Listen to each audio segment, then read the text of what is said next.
बहुत समय पहले की बात है। एक छोटे से गांव में एक भूत बाबा रहता था।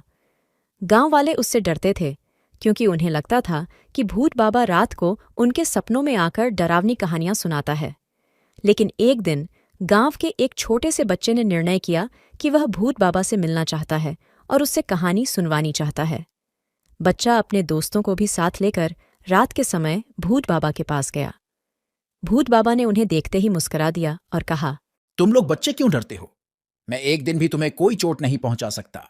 बच्चों ने कहा, भूत बाबा, हमें आपसे मिलने का बहुत मन था और हमें आपसे एक कहानी सुननी है। अच्छा, तो कौन कौन सी कहानी सुनाऊं तुम्हें? बच्चों ने कहा। कोई भी कहानी चलेगी, बस डरावनी होनी चाहिए। भूत बाबा ने उन्हें एक पुरानी हवेली की कहानी सुनाई। बहुत समय पहले की बात है। एक हवेली में एक सुंदर सी लड़की रहती थी। उसका नाम लज्जा था। एक दिन उसे हवेली के बगीचे में एक भूत दिखा। वह भूत बहुत ही भयंकर दिखता था, लेकिन लज्जा ने उससे बात करना शुरू किया।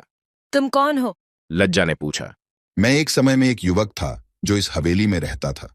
मैं गलत कार्यों में पड़ा और मुझे इस दुनिया को छोड़ना पड़ा, लेकिन मेरी आत्मा यहाँ फंसी है। भूत हंसते हुए बोला। लज्जा ने कहा, तुम्हें शांति की आवश्यकता है। भूत बाबा ने कहा। फिर लज्जा ने भूत को उसके गुनाहों का पछतावा करने का आदान प्रदान करने का सुझाव दिया। भूत ने उसकी सुनी और अपने कर्मों की प्रायश्चित्त करने के बाद उसकी आत्मा शांति पा गई।